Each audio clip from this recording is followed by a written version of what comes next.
Hello everybody and welcome to the Thursday edition of Video Clips, and I want to start by talking about Alzheimer's disease. I've been doing a lot of video clips and newsletter articles and slide presentations and that sort of thing on Alzheimer's disease, one of the reasons being it affects so many people. And this is one of these diseases that not only has a profound negative effect on the person who has it, but also impacts the family. I mean, I've really talked to a lot of devastated family members who reluctantly are forced to put a family member in a nursing home because the person has to be supervised all the time and the family just can't do it anymore. It can be financially devastating and that sort of thing. So that's why I keep talking about it. So according to a new study, the Western diet increases the risk of Alzheimer's disease, with the riskiest foods identified as meat, eggs, and high-fat dairy. Other foods that are implicated are white bread, fried potatoes, and sweets. And this is one of the reasons why we see what's called geographic distribution of Alzheimer's disease. You don't see much of it in Japan. You don't see a lot of it in Papua New Guinea or in the Tarahumara Indian population in Mexico. Where you see all the Alzheimer's disease is in westernized countries like Australia and parts of Europe and the United States.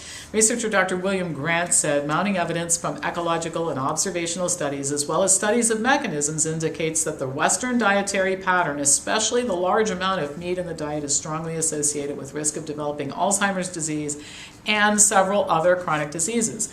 I am so delighted to see people from outside this community of ours in the research, academic, and medical field writing articles like this. I mean, this is the stuff I say, and this article was published in the Journal of the American College of Nutrition, so it's showing up in mainstream places. Grant reached his conclusions after conducting a literature review and looking at the prevalence of Alzheimer's disease in 10 different countries, including the United States. He said there are several mechanisms underlying the connection between meat and Alzheimer's disease, and those include oxidative stress from metals like copper in meat products, advanced glycation end products, which are formed from cooking meat at high temperatures, higher homocysteine levels, which result from eating meat, amyloid beta results from eating meat, insulin resistance from meat, higher IGF levels from meat, and obesity. All of it influenced by meat and dairy. He adds that reducing the intake of animal foods would not only reduce the risk of Alzheimer's disease, but conditions like type 2 diabetes, stroke, and kidney disease. I mean, these are his work could be delivered by me in a presentation. I mean, he's saying the same things I say all the time. Now, one thing he said that I thought was really interesting, and this is important. He reported that higher intake of grains, fruits, vegetables, and fish lowered the risk, but eating more of these foods could not counter the negative effects of eating meat, eggs, and dairy. Now, this points out one of the reasons why people get frustrated in trying to change their diet. And I just responded to an email a few minutes ago before I started taping this about this very issue. Somebody writing to say, I'm trying to do better, I'm not eating as much meat, I'm eating more fruits and vegetables, but my cholesterol is not budging, my blood pressure isn't budging. Okay, so what happens a lot of times is people keep eating essentially the same diet, they just add some extra servings of fruits and vegetables. It doesn't work, it will not improve your health. You've got to adopt the dietary pattern, and that's what this guy's saying here. Now, research showed that eating a Mediterranean-style diet lowered the risk by about half. That sounds impressive, but Grant goes on to say the traditional plant-based diets of countries like India, Japan, and Nigeria lowered the risk an additional 50%. In other words, we keep comparing bad diets with bad diets to see which of the bad diets is best. Why don't we compare bad diets with optimal diets and publish stuff about that? It's far more motivating to people. Unfortunately, Grant notes, the westernized diet has been adopted by enough people in these countries like Japan and Nigeria that the incidence of Alzheimer's disease is increasing. In Japan, for example, the transition from a traditional Japanese diet in many parts of the country to a more westernized diet has increased the incidence of Alzheimer's disease from 1% in 1985 to 7% in 2008. That's still a lot lower than in the United States, but that's a big jump within a short period of time. Grant's article cited several other studies that have shown the connection between animal foods and Alzheimer's disease and the risk of eating animal foods and other diseases too. The most interesting study I thought was a review of 304 pooled meta-analyses. This is a huge data set. And systemic reviews showing that plant foods are more protective than animal foods for chronic disease. Grant also cites research published by Dr. Neil Bernard, the Physicians Committee for Responsible Medicine, which recommends very similar dietary guidelines. Dr. Barnard and PCRM recommend replacing meat and dairy with vegetables, fruit, whole grains, minimizing saturated fat and trans fat. Grant adds that in addition to reducing the risk of degenerative conditions, eating less meat would be good for the environment, pointing out that this statement was part of the draft of the dietary guidelines for Americans, but was removed based on pressure from industry. Again, now mainstream people are starting to acknowledge that the system is rigged. I know I sound like a conspiracy theorist sometimes, but I've been there. I've been part of this whole process, and I can tell you that that's the way things work. The meat and dairy industry get their way with federal committees and that sort of thing. Now, the one place in which I do disagree, one thing I found in the article, Grant's article I didn't like, was his reference to vitamin D. He cites studies showing a relatively weak effect between vitamin D status and Alzheimer's disease, and offers several mechanisms by which, quote, vitamin D could reduce Alzheimer's disease. He later says that since lower vitamin D levels are correlated with the risk for Alzheimer's disease, supplementation might be advisable. Now, he failed to make a very important point, which is that we now have over 500 studies showing that the reason people who have various diseases have low vitamin D levels is that it is a result of the disease causing the lower levels. It's not the lower levels of vitamin D that are actually causing the disease.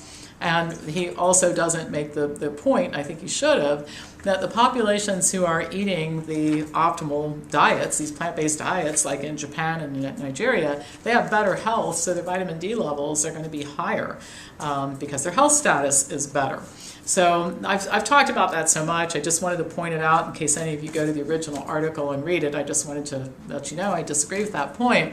But I don't think we should let that one point take away from the main point that Grant makes, which is true, and that is that eating a plant-based diet is your best protection against all kinds of things you don't want to get, and that includes Alzheimer's disease. I've often said I want to live to be 100 years old, but only if my body and my mind are working. I do not want to spend the last 20 years of my life in a nursing home in one room doing nothing. I want to have an active, vibrant life, so I'm packing in the produce every day for that to give myself the best chance. All right. Next topic, we can't talk about it enough. There's so much activity going on, onerous legislation pending, etc. It's about this vaccine issue. According to a survey of pediatricians, more parents are either insisting on changes to the vaccine schedule or outright refusing to vaccinate their children. Now, I think that's good news, people exerting their rights. The survey was conducted by the American Academy of Pediatrics, which has issued a report encouraging, quote, open and honest communication between pediatricians and parents, otherwise known as aggressive selling techniques. Now, just to show you how disingenuous that open and honest communication thing is, the AAP is suggesting that all non-medical vaccine exemptions be completely eliminated. So in other words, if pediatricians can't sell vaccines to the parents based on the merit, they should just be forced to vaccinate their kids by the government. The number of parents who are refusing vaccines is increasing. In 2006, 74.5% of pediatricians reported a refusal, and by 2013, the number jumped to 87%. The number of pediatricians reporting that parents refused because they thought the vaccines were unnecessary also increased from 63.4% to 73.1%. More parents are choosing alternative vaccination schedules. The research reports, or the survey reports, an increase there.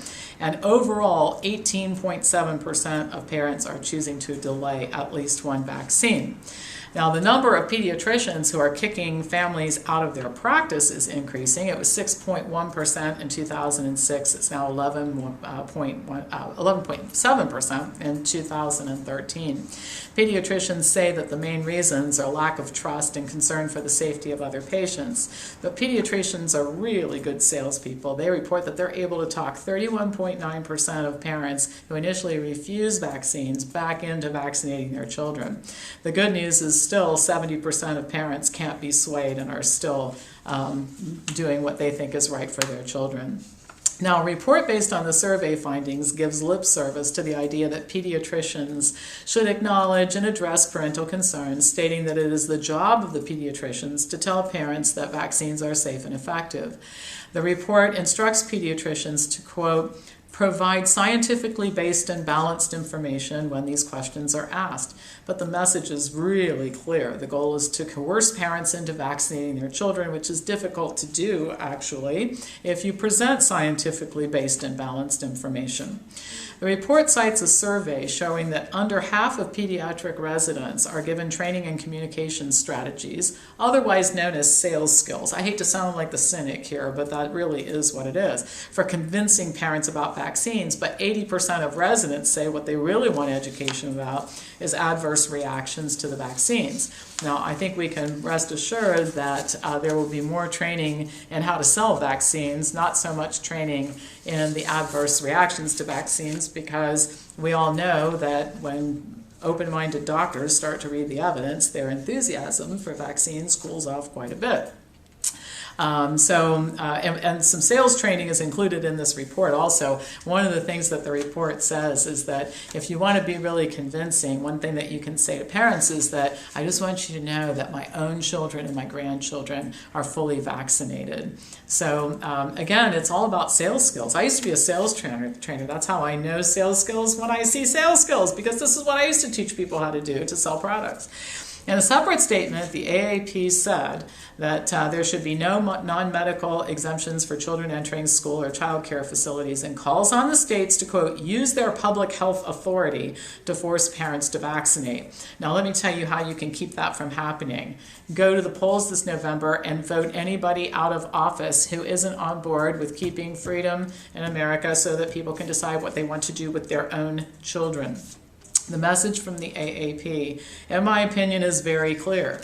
This group is not about to let a little thing like evidence get in the way of its business practices. While professing to want to listen to and understand parents, the real sentiment is do what I say or else. And the or else is anything from kicking the family out of the practice to assisting the government in taking away parental rights. This group should be ashamed of itself. And I was reading online, I'll probably do another article or video clip on this, about the American Academy of Pediatrics and all of its corporate sponsors, which are all the vaccine makers, and their annual conference, how much industry is there promoting. One article that I read said there was a booth that actually was passing out material called Health Benefits of High Fructose Corn Syrup at the AAP conference. I mean, you know, I'm embarrassed for these people. I really am. I'm embarrassed for these people.